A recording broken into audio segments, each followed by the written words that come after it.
So not knowing anything about Swami and hearing very little, Welcome to part 2 of the story of Sai Baba and Howard I Levin. flew down to Bangalore and arrived in Whitefield June 5th, 1970, 50 years ago.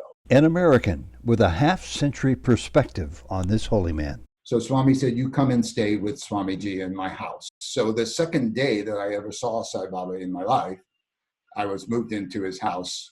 What an opportunity he was given. Sai Baba and Howard Levin spent many important years together. Our thanks to Gene Massey of the Sathya Sai Baba Center of Hollywood, California, for allowing us to present this portion of the story, which they produced. Welcome to Souljourns. My story really started right here in San Francisco. I was in the Haight-Ashbury for the Summer of Love in 1967 and lived in a commune on Clayton Street. And I had two roommates that wanted to go to India. And going to India had never really occurred to me at all, but I did want to travel. And I got a job in the post office down at Brinken Annex because that was the only place you could get a job with long hair, actually. Nobody else would hire you if you had long hair in 1967. And I saved my money. And in February 1968, I took off for Europe. And I was hitchhiking around Europe, across Europe, and wanted to go to Istanbul. And because I had studied architecture in college, and I wanted to see the Hagia Sophia and the Blue Mosque and the Topkapi Museum and all of that. And at the Greek-Turkish border, I ran into India Supra. And she basically said, well, we're all going to India. Why don't you go to India with us? And I said, oh, well, that sounds like a good idea. How do you go? And she said, you just go over land and take buses and trains. And I had met some hippies in Istanbul that were coming back from India. And so off I went to India and ended up in my traveling around. I heard of this Dr. Bindu Joshi up in Almora, who was a famous Ayurvedic doctor that some of the prominent figures from the 60s, like Allen Ginsberg and Ram Dass, had been to see. And Timothy Leary, I think, had been there. So I went up to see Dr. Bindu, and he took a liking to me. And he said to me, you know, you have to read the Bhagavad Gita. And I had never heard of the Bhagavad Gita. Maybe somebody had mentioned it to me in my travels. So I was actually the first Westerner to ever rent a village hut in Almora, because all the Westerners had always been, you know, stayed in big bungalows and nice hotels. And I had this little village hut up on the mountain with a view of the Himalayas. And it was 5 rupees a month, which was 50 cents in those days. And I was reading the Bhagavad Gita, and the chapter where Krishna says to Arjuna, in every age I incarnate, when Dharma is overrun by adharma or unrighteousness. And that chapter really stuck in my mind. I couldn't get it out of my mind for some reason. I kept saying, well, if God really exists and God can incarnate, now is definitely the time to do it, because it was the height of the Vietnam War, the height of the Cold War. You know, we were all brought up hiding under our desks with nuclear drills when I was in elementary school and high school and all that. So I felt like this was definitely a good time for God to be on the planet. So I was reading the Bhagavad Gita and starting to meditate and learn yoga. This was 1969. And I had an experience where I was sleeping in the night and it was like raining. It was monsoon season and it was raining very, very heavily. And I got stung by my finger by a scorpion. And I thought, oh my God, I'm going to die. You know, a scorpion bit me and I didn't know what would happen. And it was pouring rain and it was like 4 or 5 kilometers to the medical center in Almora, you know, and there was like no possibility in the middle of the night in the dark with no electricity and to go there. So I basically fell asleep and I was awakened by a voice that said, hey, like that. And when I opened my eyes, there was like this little figure with a dome of black hair standing by my bed. And then he just vanished. And I didn't know who it was because at that point I had never seen a picture of Swami. So I went down to Goa, ran into India again. She wanted to go on a pilgrimage to find her guru. I went with her friend Lynn, and we got into a truck. We were headed to Udupi in South India. And we saw a picture of Sai Baba. The truck driver had a picture, and he was trying to tell us he didn't speak much English. So I thought he looked like Jimi Hendrix, and I thought, well, I don't think I want to go see him, because he just looks like Jimi Hendrix, and what's that all about, kind of thing. But after some time, I came down with hepatitis. I tried to go back to America. They wouldn't let me on the plane, so I started traveling again. And eventually ran into a friend of India and Vijay's, her sister Vijay, and found out they were at Sai Baba. So I wrote a letter to India, and she wrote back to me. I was up in, I think, Manali and up in the Indian Himalayas. And she said, come, Sai Baba is the one we were looking for. So not knowing anything about Swami and hearing very little, I flew down to Bangalore and arrived in Whitefield, June 5th, 1970, 50 years ago. And the day I arrived, Swami left. He had a little Fiat car, an Italian Fiat. It had orange curtains in the back. And all I saw was his hand waving out the window, and I was the 20th Westerner to show up, and India was there, her sister Vijay, and a couple of other people I had met in my travels were there, like Benno Weissner and Tony Milo. So Swami came back after about a week or so. He had gone to Puttaparthi, and we were staying in he had a very little college in Whitefield with some classrooms, and he'd given one classroom for the gents and one classroom for the ladies. And there was a veranda, and Swami came back and he walked down the veranda and he looked at me, he stopped and he said, new man. And then he gathered us all around and he said, where will you all stay? The college is going to begin in a couple of days. There's no place for you to stay. And we were saying, oh, Swami, we don't know, because some of the people are living out under trees, and I was staying in a little hut in Belatur village. So Swami said, you come and stay with Swamiji in my house. So the second day that I ever saw Sai Baba in my life, I was moved into his house with 19 other young Westerners. And he gave us, he let the gents sleep on the veranda outside his bedroom on the second floor, and the ladies slept in the back of the house. The ladies were Michelle Kaplowitz in India, Supra and her sister Vijay, and Victoria Mills from London, and Anne Green, who became Om. There was and a couple of others. Carrie, Janet McLuhan, she was there with her husband, Carrie. So the ladies slept in the back with Swami's mother and his sisters, and we slept on the veranda. And then there was a back stairs, and we would all gather in the early morning. And then Swami would come down the stairs, and he would greet us, and he gave us this little red book. And this little red book was about basically who is Sai Baba. And it said, don't try to understand me, you will only fail, because can a fish know the sky? These are some of the things I remember about reading in the book. And so he called us in for a group interview. I mean, we were staying in his house and seeing him every evening and having bhajans with him. And he was teaching us how to sing bhajans in the evening after he went out for darshan. There was a big tree at Whitefield that had like a tin shed around it, and people sat under that tree.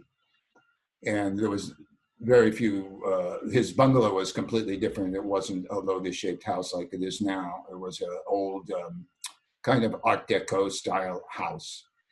And so he called us in for this first interview that I was ever in. And in it, he said that just as the devotee longs for God, God longs for a devotee. And he was pointing his fingers like this. And he said, see, like stalactite and stalagmite in a cave. And then he said, no, this is not good example. So he took his hand and he rotated it around, and he materialized this round black stone, which was about maybe, I don't know, a few inches in diameter, 3 inches or so.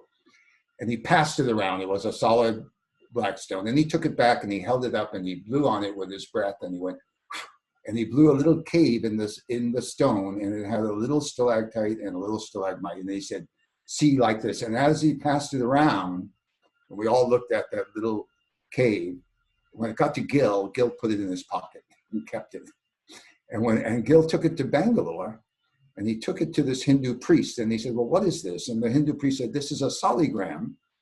And a soligram is a sacred stone that's found in the rivers in the Himalayas, and it's made by a fossil, and it takes thousands of years, for this to form, because the water runs over the rock and smooths it down, and the fossil is made by this little shelved animal that's found in the rivers there, and the soligram is a sacred symbol of Shiva. And so think Swami just created a fossil with his breath. He just went and blew on it. So eventually we stayed in his house for about 2 weeks or so. And then he said, you're all going to Puttaparthi. And he sent us up to Puttaparthi in a bus that he arranged. And he sent a letter to Mr. Kasturi telling Mr. Kasturi to host us until he arrived. He said, I'm coming tomorrow. And of course, that tomorrow was about a little over a week, maybe 10 days. He finally showed up and called us in. He used to call us in for these wonderful interviews that would last 2.5 or 3 hours. And he would just send Mr. Kasturi and he'd say, tell all the foreigners. And there was just 20 of us. And after the interviews were over, he would say, do you like Indian sweets? And we say, yes, Swami. He said, do you like Mysore pak or ladus? And we say, Swami, whatever you like, Swami. No, tell. We say, okay, Swami, ladus. So he'd wave his hand like this, and he'd make ladus, and he'd go like this, and he'd pass them out to everybody in the room, and they were warm, like they just came out of the oven. And then when you looked at Swami's palm, there was no oil on his palm or anything. It was just completely clean. So sometimes he made us ladus, sometimes he made us Mysore pak. But usually about once a week or so, he would call us in for these long group interviews. And he really talked a lot about Ramakrishna Paramahamsa and Vivekananda. Those were his favorite stories. He would tell a lot of stories about the Mahabharata, about Krishna and Rama, and all the Hindu stories. But he also talked a lot about Ramakrishna Paramahamsa. And so one day he asked one of the gals what her plans were, and she said, Swami, I want to stay, but I need a visa. So he said, how many people need visas? And so our hands went up, and I said, Swami, I need a visa. And India said she needed, and then India said, well, Swami, I don't have a passport. And he goes, what? No passports is complete madness, And he said, how many people need passports? And I put up my hand. I said, Swami, I need to renew my passport. And he said, this is very bad. He said, if you don't obey the rules, the police will come and put you in jail. So he wrote a letter. In those days, there were people around him like this man named Appa, who was big in Mysore state in the government, and some other dignitaries. And he wrote a letter saying that these young people were all good and deserving cases. They had all come from so far away and given up so much to be with Swamiji and follow this spiritual path. And he wrote our names. There was like 8 names on the letter. And he sent the letter to Bangalore. But the deputy superintendent of police in Bangalore came back and said he wanted 8 individual letters. So we went back to Swami, and Swami said, everybody needs an individual letter. Well, he gave 5 letters. And 3 of us, he didn't give letters to. We were 3 guys we all were from New York City. Tony Milo, myself, and Jai Devi.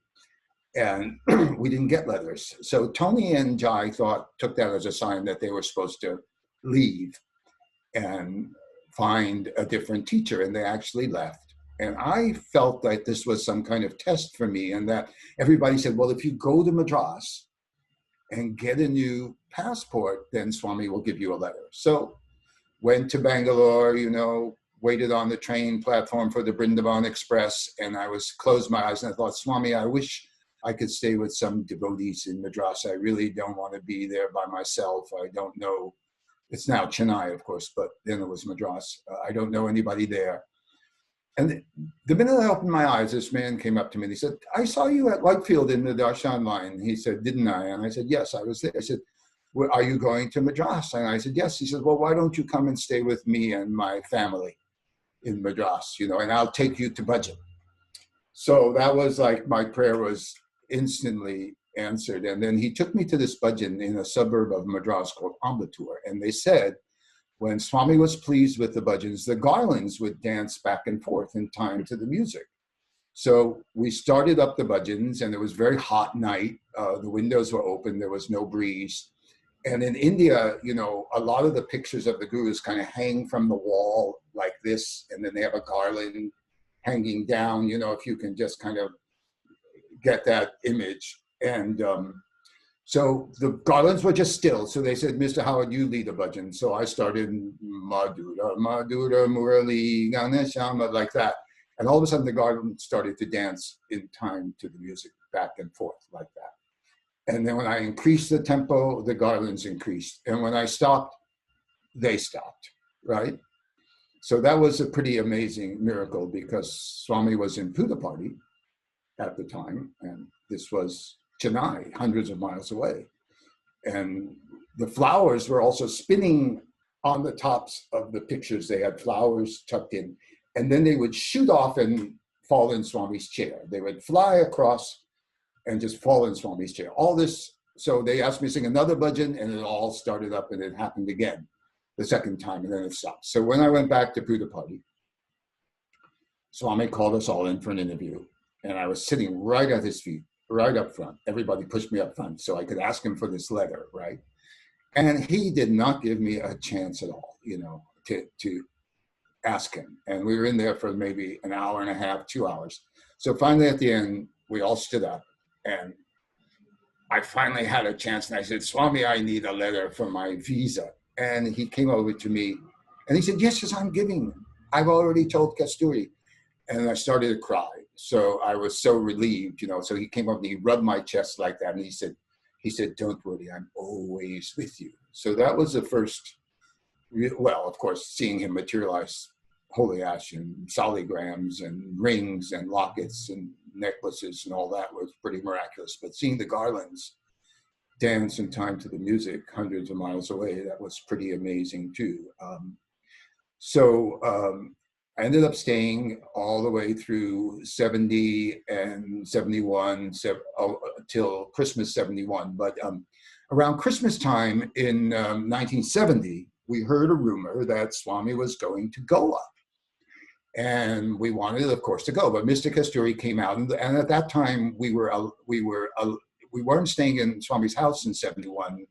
We were outside, but we had garden privileges. So we could go in the gate and we could sit in the garden and meditate and see Swami come out. And he would come out in the garden and talk to us and joke with us. And I mean, it was just so much access. It was amazing. And so we heard he was going to Bombay, Goa, and then Bombay. And we wanted to go. So Kasturi came in the garden. He said, no, don't go. He said, it's going to be a very busy trip for Swami, and so we didn't listen. And we, about 5 of us or 6 of us, no, it was 7 of us, right? We were the 7 rockets.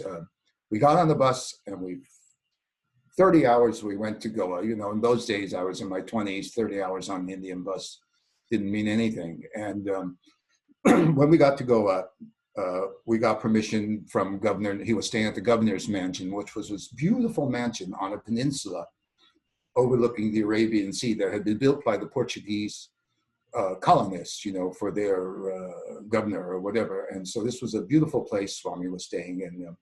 When we got to the mansion, we were allowed in. We got to the gate. They called in. Swami said, yes, we could come in. Swami had an appendicitis thing and canceled his talk. And but we were still allowed in. And within the next day, he was up and around after this appendicitis.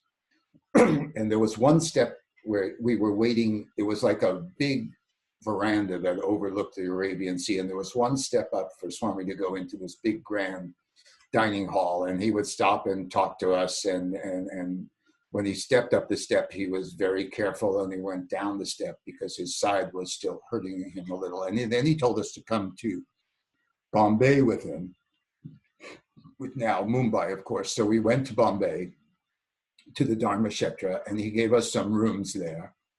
And also we had the regular darshan with the public, but then we were allowed up into Swami's house where we attended music concerts. And that's when he said, he came out one evening after a music concert. We were waiting right outside the lotus-shaped house at Dharma Kshetra, and he was going over to the guest house where Dr. Hislop and Indra Devi were staying, and some other people. And he said, that's when he said to us, this is good chance for you because he said in the future, there'll be many, many people trying to see Swamiji.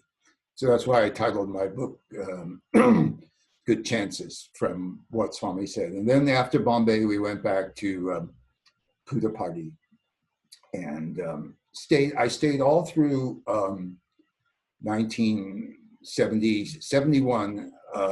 I got a letter from the Indian government saying my visa was expired and I'd have to leave the country to renew my visa. So I went to Swami. You know, in those days we could just say Swami, Swami, and he would stop and you know, listen on the darshan line. And we had the front 2 rows saved for us in the mandir for the foreigners. And in those days for bhajan, on the men's side it was about half full, and on the ladies' side about 3/4 full for bhajans. That's how few people were there, and there was no ornamentation. You've seen pictures of how it looked. It was just like a square mandir, and it was painted green and white. There was no fancy sculpture or anything like that. And so Swami said to me, he said, go to Ceylon. It hadn't been changed back to Sri Lanka yet. He said, go to Ceylon. He said, you tell your experiences. I'll have Mr. Kasturi write a letter to the president of the Sai Samiti. They called them Seva Samitis in those days. So, and then Swami said, my car is going to Bangalore for repair. You can go in my car to Bangalore. So I was on the veranda, which wasn't a big deal in those days because everybody was allowed on the veranda. There were so few people. And I was waiting for the driver. And then suddenly somebody came downstairs from Swami's room and he handed me a big package of vibhuti. Swami wants you to have this vibhuti.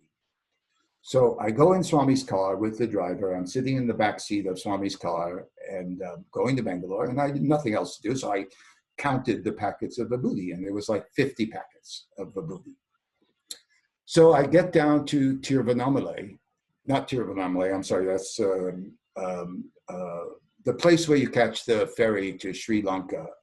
I forget the name of it. It's down in South India. And they said to me, you need a cholera shot to get into Sri Lanka, to Ceylon. And I said, well, I don't have a cholera shot. So the guy at the customs desk, he said, well, you have to get a cholera shot. And then there's a 10-day quarantine before we can let you go to Sri Lanka. And I said, oh my God, what should I do for 10 days? He said, well, why don't you go take the train overnight and go to Madurai and see the Meenakshi temple.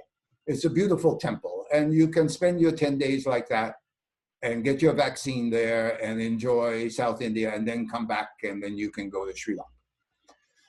So I said, fine, you know, what else could you do? So I got on the train overnight and I go to Madurai, where the famous Meenakshi temple is. And I get to the train station. It's about 6 in the morning and there's somebody sleeping on the counter that says information desk, right? So I got my little backpack, my 50 packets of vibhuti in the plastic sack and my sleeping bag. And so I asked him, where can I get an injection, a cholera shot? So he said, oh yes, cholera shot, cholera shot. So he drew me a map, right? So I follow this map and it leads me to the Sri Sathya Sai nursing home. So I said, oh, okay, this is where you get your cholera shot. Great. So I ring the doorbell and nurse opens the door and she said, I said, I've come from Puttaparthi and I need a cholera shot. And she says, oh, no, we don't do cholera shots here. She said, that's way over on the other side. But she said, let me get the doctor because he'll be so happy to see somebody from Puttaparthi. So I said, great. So the doctor comes down, you know, it's early in the morning, he's tying his lungi and everything, and we sit in his office. And he said, 3 days back, I wrote Swami a letter asking him for 50 packets of vibhuti. And I'm waiting for that vibhuti to arrive. And I said, well, I have 50 packets of vibhuti, and obviously it's meant for you because I was totally sent to the wrong place.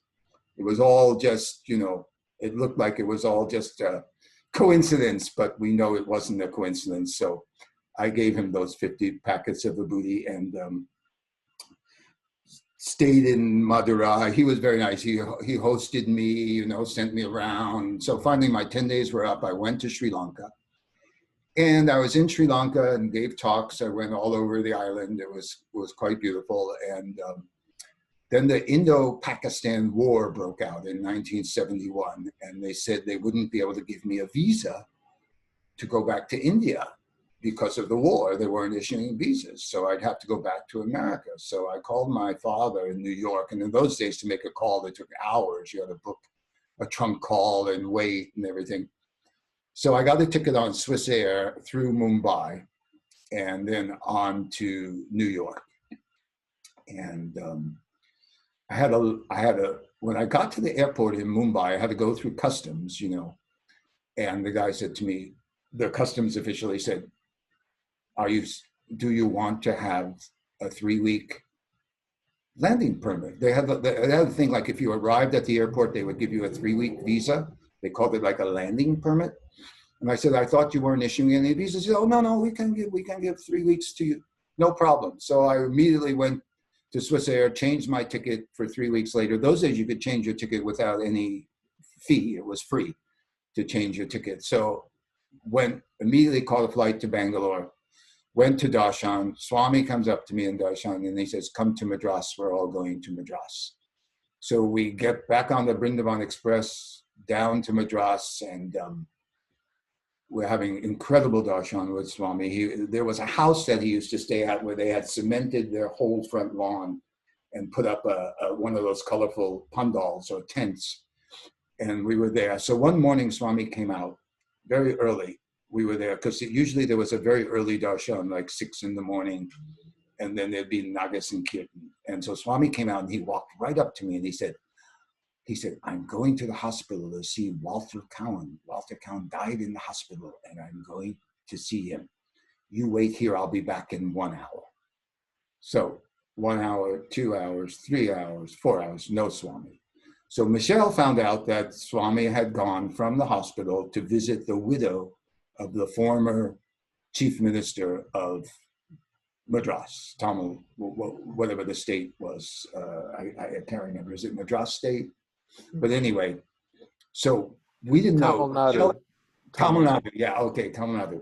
So Michelle remembered that where this lady, she had been visiting the year before, and she remembered that it was a very swank neighborhood.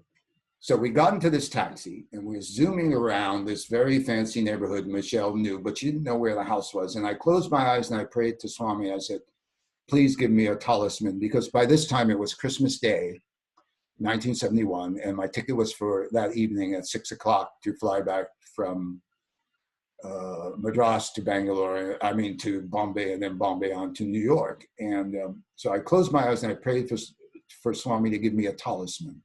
So finally we see this house with this tent, this pandal, colorful tent.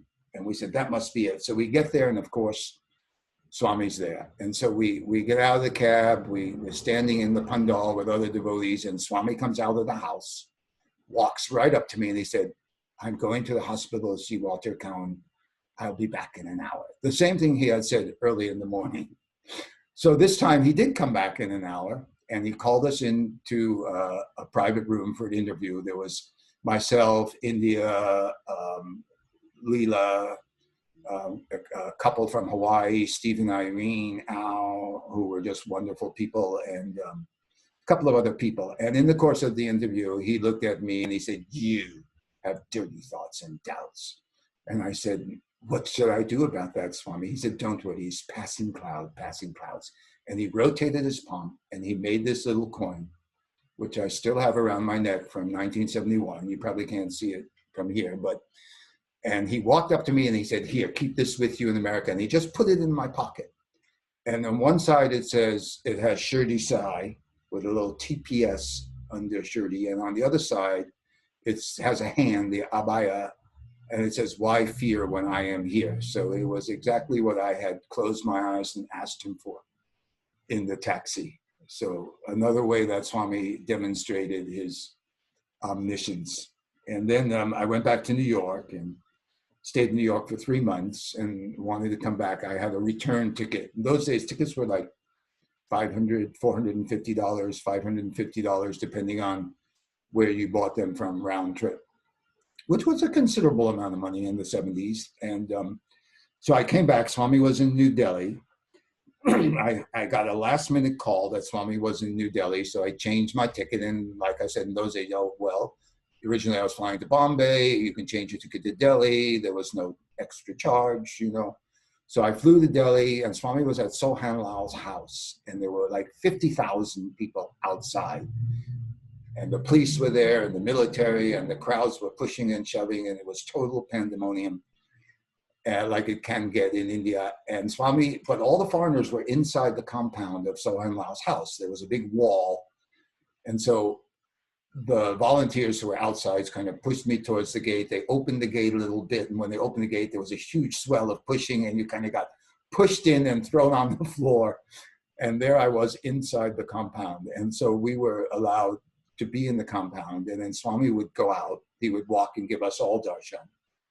And he would go out into the crowd, thousands and thousands of people. It was really insane. And so there was another Westerner there, and they were singing this Narayana bhajan. And the Westerner, he was, I think his name was Paul. He was asking me, what's that word? What's that word they're singing? And I said, it's Narayana. I kept saying, Narayana, Narayana, like that, trying to pronounce it. And he said, what does it mean? And I said, I think it means God in human form. So Swami was way, way out in the crowd. So after about 15 minutes, Swami came back in. He came in the gate. He walked up to me. He stopped and he looked at me, and he goes like this. He goes, Narayana, Narayana. And he laughed, and then he just walked on. In another way that he shows you that he knows your thoughts and what you're thinking and everything. And so after that, we went back to Whitefield, and Swami held the first summer course in 1972, Indian culture and spirituality. And he invited the Western gals, but none of the gents except me and this British guy named Jonathan. We were the only two Westerners he invited to this summer course. And that summer course was incredible. Every day there were discourses by Swami, and so much darshan, Swami walking around. And there was about 300 or 400 or 500 students from all over India, from the top universities, who were invited for this. And he had the top professors and scholars. And 1972, that's when I met Dr. Sandwise, showed up in the middle of that summer course. And that was an amazing time. And one time, Jonathan, there was a tent set up in the back with like desks and chairs, like student kind of desks. And Jonathan and I were sitting there early one day, and nobody else was in the pandal. And Swami came out of his house, because the pandal was attached to his house. And he came between the rows, and he was standing there right in front of Jonathan and I, and he was talking to us. And Jonathan was telling him about, Swami, I have difficulty meditating. And in the course of everything, Swami said that, he said, this life is a dream. He said, this is daydream. He said, at night you go to sleep and have night dream. And he said, this is daydream. And it was just amazing that he was just sort of standing right in front of us and giving us a chance to ask him anything we wanted to ask him. And then, so after the summer course was over, we went, we were in Whitefield. We went back to, no, we were still in Whitefield, and I needed a letter from my visa again, because I had been there like by now 3 months, and I wanted to get another month and another 3 months or another year. I forget why I needed a letter, but they wanted me to get a letter. So I kept asking Swami, trying to ask him, but he wouldn't give me a chance to ask him. And I had a place in his garden, which was my special place, you know. So finally one day Swami said, wait in your place, he said to me, and I'll come. So I came out, and he came out of the bungalow, and I said, Swami, they want me to have another letter from my visa to stay. He says, I don't give letters. He said, Mr. Kasturi gives the letters. You go to see Mr. Kasturi and tell him. So, you know, you just did whatever Swami said. So I got on the bus, 8 hours, the SRS bus to Puttaparthi, saw Mr. Kasturi. Mr. Kasturi said, well, I didn't hear anything from Swami. Swami hadn't gotten in touch with him to tell him to give me letters. But Mr. Kasturi said, I'll give you this letter, and you'll take it to Swami, put it in an envelope, take it to Swami, and see if he approves it. You give it to him, and if he approves it, you can use it. If not, then there's nothing you can do. So I go back to Whitefield, and they're having an anniversary of the Joy Ice Cream Factory, and all the foreigners were invited. So I went down to the Joy Ice Cream Factory, and I somehow ended up in the front row, and Swami was sitting on a platform in this chair, and he made a sign like this, like, did you get the letter? And I nodded, and he made a sign with his hand like that. Then he went back to the house, to Whitefield, and apparently he was very upset. And he said, how can Mr. Kasturi give that man a letter without my telling him to do so? Hasn't he learned anything, So I found out Swami was really mad at Kasturi for giving the letter, and I didn't know what to do. So we went back to Puttaparthi, and they were constructing the canteen, and they were constructing the Purnatendra, and I don't know what came over me, but I had to find out if Swami approved of this letter, and I knew he was going to inspect the canteen, so I hid behind the door a couple of hours early down there. And when Swami came in the canteen, and there was nobody else there, and it was just under construction, it wasn't finished, I jumped out from behind the door, and I opened this letter, and I said, Swami, I need this letter. I need you to approve this letter. He said, where did you get this? And I said, from Mr. Kasturi. He says, no. He said, this is not good. So that night, Mr. Kasturi came to the shed. We were all staying in the shed because there were no rooms. Everything was under construction. It was 1972. And where's that letter? Swami said, you made forgeries of the letter, and you were going to give it out to all the foreigners. So I had to give up the letter, and I was very, very disappointed. And but for some reason, the government of India gave me an extension, even without the letter, after all that running around. And Swami was mad at me. He was just really mad at me. He wouldn't talk to me after that. So I stayed for some months, and then finally went back, and came back in 1972. I had met Dick Bach, who started the Hollywood Center back in 70. And Dick said, come to LA, because he was starting a new business, and I said I would help him. So I was staying at the Hollywood Sai Center, which was on Sunset Boulevard in those days, in an old Tudor house. It probably doesn't even exist anymore. This is 1972. And working with Dick Bach. And Dick was such an amazing person. He was the founder of Pacific Jazz Records and recorded all the great jazz artists in the 50s and 60s, and introduced Ravi Shankar to George Harrison, and turned them all on to Swami and everything like that. And so Dick was a great friend and a great mentor. And 73, I went back to see Swami. He just ignored me the whole time. And 74, I came back. He came up to me and he said, go back to America. No work. You're lazy. Go back and do work. But I had just gotten there, so I stayed for some months, and he just ignored me the whole time. But then, so then I went back and started to work in New York in the interior design field, because I had gone to architecture school, and I met a Sai devotee just by chance at one of Hilda Charlton's meetings, who owned an interior design firm, and he said, come work for me. It was just that simple. I didn't have to submit a resume or go through any process. And so I worked for Harry Patterson.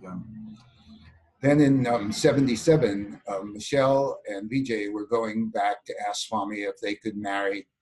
The Vijay had met someone, Michelle had met someone who was a Sai devotee.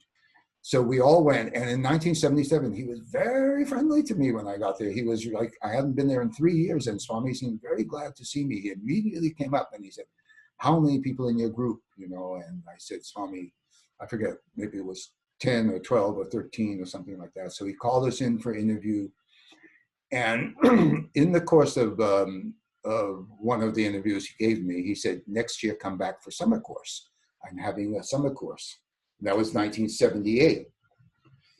So went back to New York, was working for Harry Patterson, was very, I had a lot of allergies in New York, and I wasn't feeling good, and I really wanted to move to California where the weather was milder. I didn't like the snow, I didn't like the ice.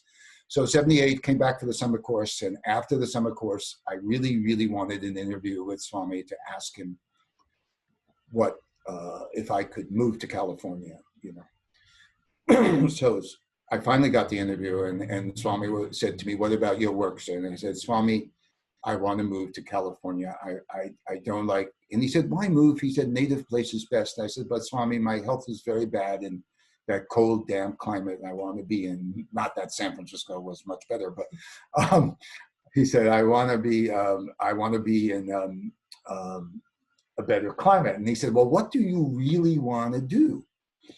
And I said, well, what I really want to do, it just came out. I said, Swami, I want to stay here and work for you. And he took my hands, he had both my hands. He said, yes, yes. He said, I'm building a planetarium. He said, you go back and get planetarium training and come back and work in the planetarium. So I said, planetarium training? I said, I had no background whatsoever in science or astronomy or anything like that. So, but Swami said, Swami said, get planetarium training. You have to get planetarium training somehow. So I went back to New York. And my late friend, John Gilbert, who was a devotee who passed away in the 70s of cancer, he said he found out, and there was no internet in those days, mind you, but he found out there was an international planetarium conference being held in Washington, D.C. So we went down, and all these different universities had booths set up with their planetarium courses. And Swami had said to me when he was holding both my hands, he said, the last thing he said, there's a planetarium in California. So San Francisco State was the only school that would allow you to take a planetarium training course without a Bachelor of Science degree. So I met this woman there who was teaching physics and astronomy, and she was hosting the booth. And she said, you can come and audit the course. I told her what was going on and everything. And she thought it was fantastic. So I came out to San Francisco in January 1979 to take planetarium training at San Francisco State University. Completed the course, went back to India, did a whole year of planetarium training, went down to Spitz Laboratories in Chatsford, Pennsylvania to learn how to use a Spitz 512 planetarium system, send Swami literature on it through Goldstein and everything. So I come back in 1979 and expected, Swami to take me in and all this planetarium being built. And I found out the planetarium project's been shelved. And Swami's just ignoring me, just not giving me any chance. Usually in darshan, I could go like this and Swami, and he would stop and listen to what I said. And so he's ignoring me. So finally, he let me stew for about 10 weeks. I think it was 10 or 11 weeks. I was just sitting there thinking, well, now what? I gave up everything, left my job, gave up my little cottage, and I was living in Westchester up in Pound Ridge, New York, and came to do this planetarium, and there's no planetarium. So one day he walked up to me in the darshan line in Puttaparthi, and he said, there's no planetarium. What can I do? Go back, do any work there. And he walked away. So I just broke out crying, and everybody came up to me after darshan and said, what did Swami say to you? Why are you crying? What did he say? And so that evening in the bhajan, Swami is sitting in his chair, he's writing and he's looking at me and he's going like this and, looking very compassionate, and I'm just tears streaming down my face and I'm just totally dejected and devastated. So the next morning, he comes out and he walks around the circle where that lotus used to be. This is all before Sai Baba Hall and all the fabulous stuff. He walks around the circle and he says, I will see you tomorrow. And then he just goes back in. So that was the entire morning darshan. He just walked around the circle, stopped at me, and he said, I will see you tomorrow. So next morning, I go up to the veranda, he calls me in with a bunch of people, and he sits in his chair and he says, see, there's no planetarium. What can I do? And they have actually ordered a small miniature planetarium for the college at Whitefield to kind of psych the students up about the big planetarium that was coming. And he said, I wanted a big, he's so childlike, Swami, and so sweet. He says, I wanted a big planetarium. He said, but they sent me a small one. It's all made of plastic. Everything in America is made of plastic. He said, what can I do? And he blamed it all on Goldstein and Bhagwantam, and he said it was all their fault. And he said, go back to America. And he said to me, do engineering and construction. So I thought, what? Engineering and construction, I have no background in engineering. I was doing interior design, interior decorating and stuff for very high end through Harry Patterson. And I had no background in engineering and construction. I didn't know what he was talking about. So I go back to San Francisco and I go to a headhunter, they called them in those days, and said, I have a background in interior design. So she puts together a nice resume for me. You know, I had some stuff from New York and portfolio, dressed me up nice, you know, told me to go get a nice suit and tie. I think I was wearing like Bergen socks and a corduroy jacket because I thought, you know, it's California, you know. So, and I ended up getting hired as an interior designer for Bechtel Corporation. And I didn't even know what they were, but it turned out they were the largest engineering and construction company in the entire world. So Swami had said in Puttaparthi, do engineering and construction. And I get hired by this company that's the biggest engineering construction company. And he had said, work 5 years. He said, next come back, I'll have some work for you here. So that's what he said. So I worked 5 years at Bechtel. And one morning I woke up and I felt this weird sensation in my kundalini, like my kundalini was like activating. It was a very weird sensation. And I felt like the karma for this job was over. It was just ended. And when I went to the office, they had completely, it was kind of a recession. It was what year was this already? 1984, I think it was, 84. And they had run out of work for me. So I sat there and there was no work. So I finally said, okay, something's going on here. Swami had said, work 5 years, next come back. So I decided to go back to India. So my boss asked me to wait until the end of the year because he was going trekking in Nepal and wanted me to just be there just in case anything came up. So it turned out that I worked there exactly 5 years to the day. So I come back to, I decided I'm going to move out of my house, sell everything I own, go back to India and see what's next. So I'm sitting in my house on empty crates, you know, and Michelle Kaplowitz called me from LA and she said, are you sitting down? And I said, well, I don't have any furniture, but sitting on a crate. And she said, Swami's building the planetarium. And I said, well, I thought I was going to go back to India peacefully and not be having to mind trip about anything. And now Swami's building the planetarium. And she said, you should call Goldstein. Called Dr. Goldstein. He said, yeah, it's true. The planetarium is going to happen. So I said, well, I'm going to be in India for Christmas and then for 3 months in the winter. So I'm there in India. Goldstein is there. And one day Swami came up to me in Darshan and I said, Swami, he said to me, did you have planetarium training? And I said, yes, Swami, I did. He said, yes, I will see.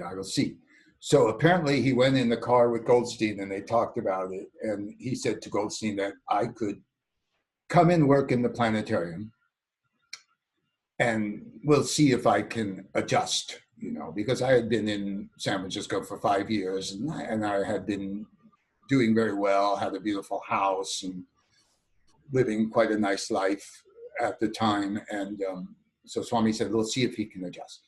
So I decided I wasn't going to wait around for the planetarium to be constructed. I would come back when it's ready, right? So I went back to New York to see my parents and ended up through a connection getting a job in this architecture firm in Manhattan. And it was a temporary job. It lasted for about 3 or 4 months. And then I decided to go out to Montana and see India at the Feather Pipe Ranch and was spending time there and helping out at the ranch. And I get a phone call from Dr. Goldstein. And it was like August of 1985. And he said, can you be in India by November 1st? Because they want to open the planetarium for Swami's birthday. And I hadn't done anything with planetariums for 5 years. I went back to interior design and was, you know, working in San Francisco for the Bechtels, and they had 7 homes. They were billionaires even in those days.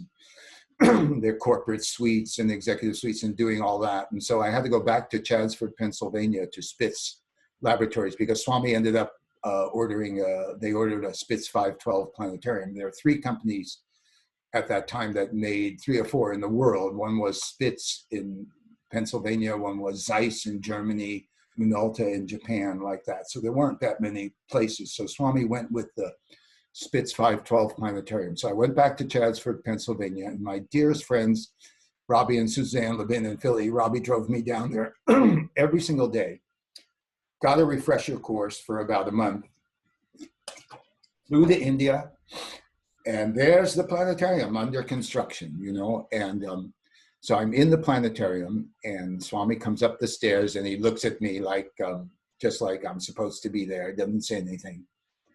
And we finally got it ready enough, even though there was more work to be done. There was still some gaps where we hung black velvet cloth, and we got it ready enough for the opening of the planetarium. And that was at the World Conference in 1985, and there was maybe hundreds and hundreds of thousands of people there in the stadium. And then for the opening of the planetarium, Swami came up to the console, and there was this big console, and if I looked at it today, I would have no idea what to do. It's probably just a laptop today, but and I programmed the show so that the music from 2001 Space Odyssey would come on, and the star projector would slowly rise up.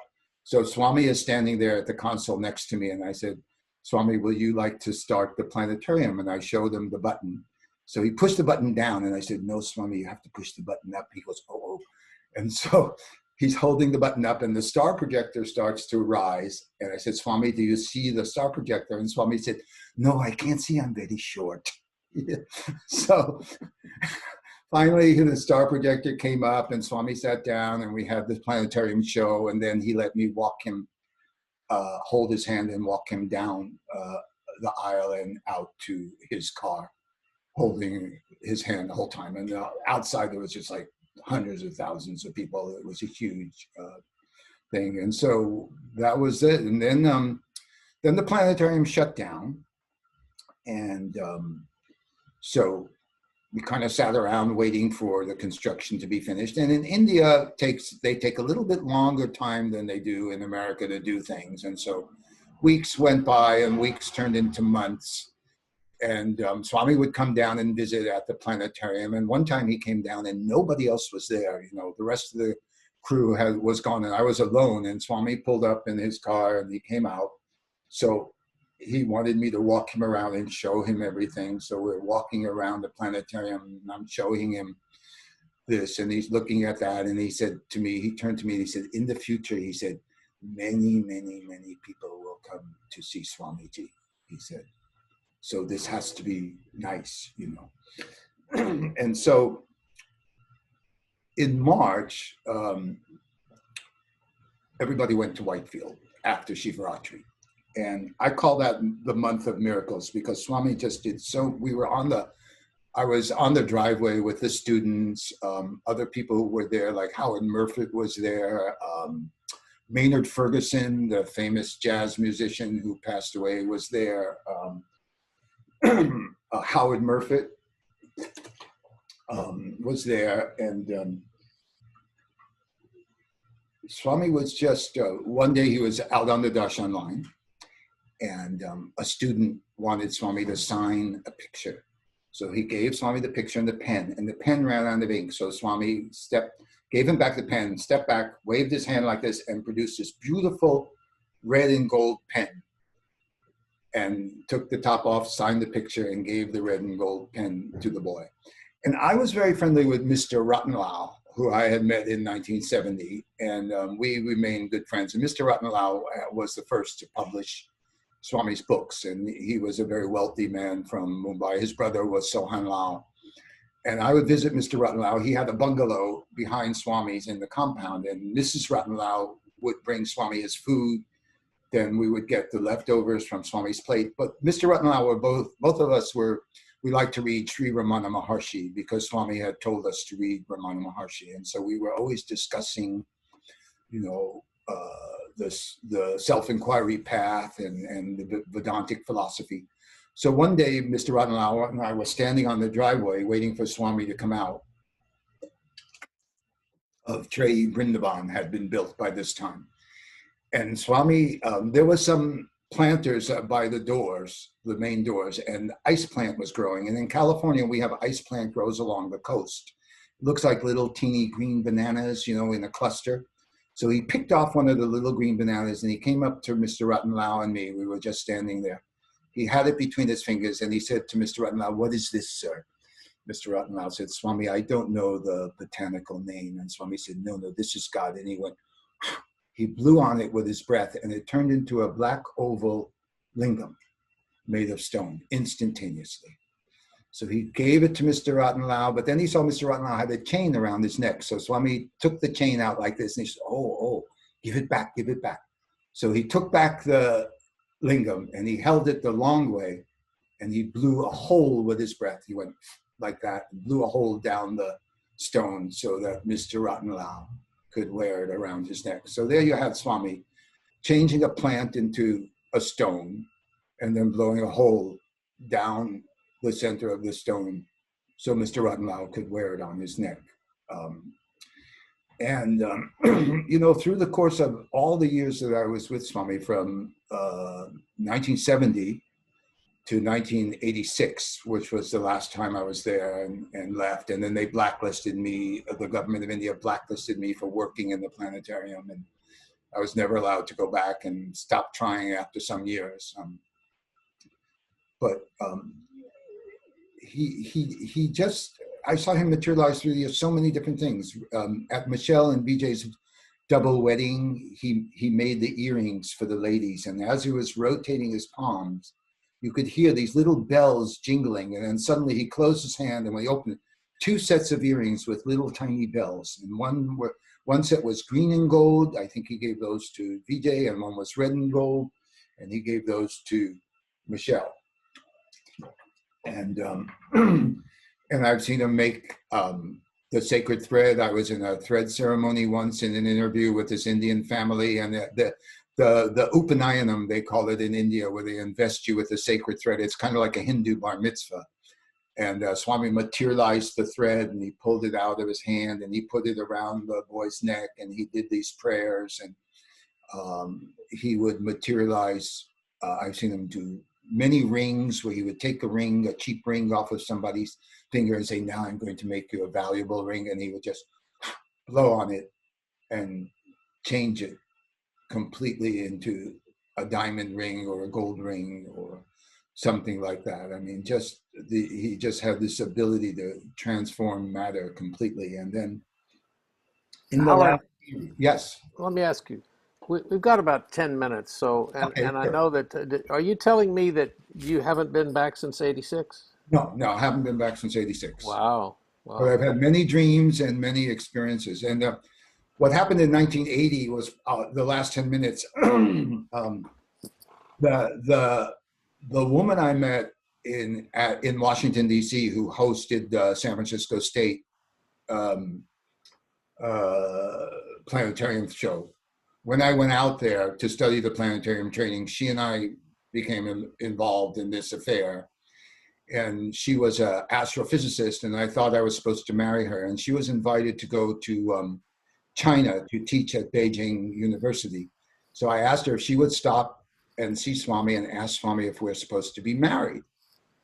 So she went to Puttaparthi and she gave Swami a letter. Swami took the letter, read it, and just threw it back to her and walked away. So she felt no, that Swami definitely didn't want us to be married. And then she went off to China. And I waited for her for about 8 months. And then finally she came back and she said, no, she told me what happened, and she said, I definitely don't think Sai Baba wants me to marry you. And I'm going to go get my doctorate in astrophysics in Berkeley. So I was so mad at Swami. I was so devastated. I was lying in my room. I was living upstairs at the San Francisco Center in Hayes Valley. And I was so mad at Swami that I looked at his picture. I was lying in bed and I got up and I took my flip-flop and I just threw it at his picture and said, I hate you, Swami, and I never want to see you again.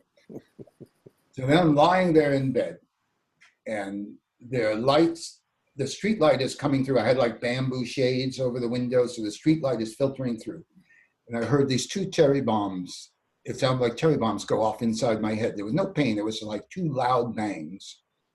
And then suddenly I looked up, and there, out of a blaze of light, Swami appeared from the waist up, out of this blaze of light. And he was floating over my bed, and he reached down and I reached up, and we held hands. And I said, Swami, is that you? And he said, yes, yes. He said, don't worry, I'm always with you. And and then he vanished into a blaze of light.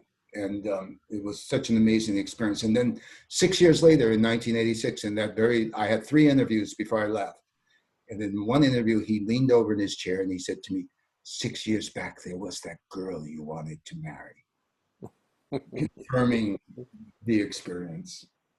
And, so when I came back from Puttaparthi in 86, I went back to Feather Pipe Ranch and ended up becoming the manager and staying there over 20 years. And we developed international yoga vacations. And every time I went abroad, Swami would come in my dream. And then for many, many years, very significant dreams. And recently in 2014, I was diagnosed with CLL, which is chronic lymphocytic leukemia, which is fortunately treatable. And I'm on a pill I take every day. And Swami, when I was diagnosed with that, Swami came in my dream and he held my hand. And then it was a slow developing kind of leukemia, so they don't start you on the medication till it gets to a certain level. And when it got to a certain level and they were starting me on the medication, I knew cancer drugs were very, very, very expensive. And I didn't know what I was going to do. And then one night, Swami came to my dream, and it was a very quick dream. He just said, think of Swamiji. And this was 2017. So the next morning, I get a phone call, and it's the pharmacy saying, your medicine is ready. So I said, well, before you send it, how much is this going to cost? And they said $1,000 a month after Medicare, after my copay with Humana and everything, $1,000 a month. So I said, well, I can't afford that. It's too much. So she said to me, well, would you like to apply for a grant? And I said, how do I do that? She said, well, I'll call you back in 1 hour. You do it on the phone. They called me back in an hour. I answered some questions and they approved my grant. And every single year I get reapproved with a phone call. And it's been that simple. And Swami had come to me the night before in the dream, and he said, think of Swamiji. So the medicine they gave me the first year wasn't working very well, and my white blood cell count was still very high. I was invited to Australia to speak on Swami 2017, and even with a high white blood cell count, I went there, and I was very weak. I couldn't walk up hills or anything, but they took wonderful care of me in Australia. They were amazing. And but the medicine still was not working the way it should be. So Sharma, who hosted me down in Sydney, went to Puttaparthi and he sent me fresh vibhuti. So January 2018, he sent me that vibhuti. And when I started to take the vibhuti, within a week or so, my white blood cells came way, way down and the medicine started to work. And since then, I've been fine pretty much. I mean, there have been some side effects, but not too bad.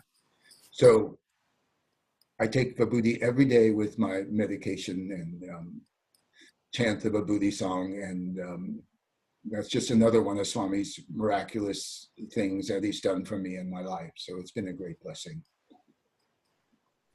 Howard, we're so grateful to have you here tonight.